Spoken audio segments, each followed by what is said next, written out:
Aujourd'hui, on a eu un rendez-vous, les déjeuners Club Éthique Éco, qui ont été instaurés par Mohamed Lakila en 2012.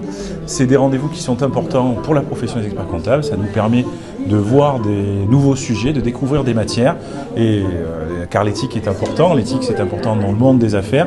Et les experts comptables étant au cœur de l'économie, au cœur du monde des affaires, c'est primordial qu'ils soient au fait de l'éthique, qu'ils soient sensibilisés. Comme la plupart des déjeuners qu'on organise depuis 2012 sur l'éthique et l'économie en général, l'éthique et l'agriculture, nous a fait réfléchir, nous a fait élever un petit peu le débat, puisqu'on a parlé d'éthique de conviction, quand on a parlé de l'agriculture biologique.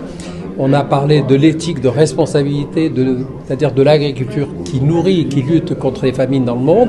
Donc, débat très riche avec des personnalités plus qu'intéressantes.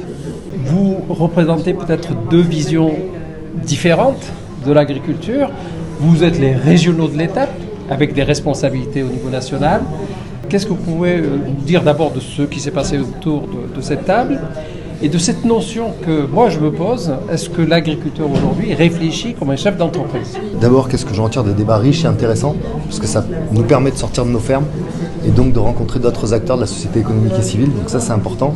Et en disant ça, je commence à répondre partiellement à la question. Oui, aujourd'hui, le métier d'exploitant agricole, c'est avant tout le métier de chef d'entreprise. Maîtriser sa comptabilité, maîtriser ses coûts de production, maîtriser sa commercialisation. Je crois que c'est le b.a.-ba, on en parlait en clôture des débats.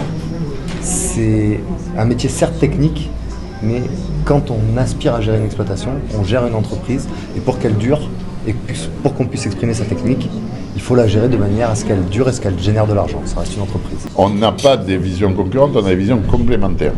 L'agriculture biologique ne fera pas 100% d'agriculture en France demain. Si on arrive à 20, si on arrive à 25%, on sera déjà content. Et aujourd'hui, tout ce que l'on veut, et là je rejoins ce qu'a dit Romain, c'est de gérer nos entreprises comme des entreprises, pas comme des mendiants qui ne survivent pas parce que l'aide PAC n'a pas été versée au 15 mars.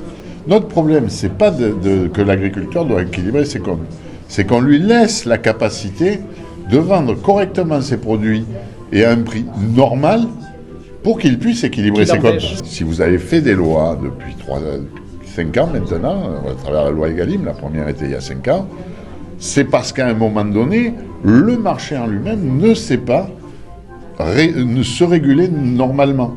Certains dans la chaîne de valeur veulent gagner plus que d'autres, et la juste répartition de la valeur, qui est la simple demande que l'on a en agriculture, ne se fait pas. Romain, un message vers les agriculteurs, mais aussi vers les consommateurs.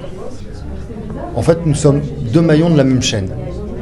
Donc il faut qu'on travaille ensemble, puisque si on essaye de taper d'abord sur l'agriculture, on parlait de compétitivité, la chaîne va lâcher.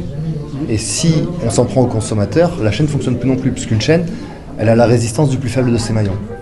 À partir du moment où on comprend que l'agriculture est nécessaire à la vie de toute façon, et que nous en faisons tous partie, nous en sommes tous acteurs de la chaîne agroalimentaire, chacun à notre façon, on comprend qu'il faut qu'on s'entende sur les objectifs à donner, les moyens pour les atteindre, et à partir de là, il n'y a aucune raison que l'agriculture française ne puisse pas prospérer. Merci messieurs pour votre participation. Merci Olivier, merci Romain. À très bientôt.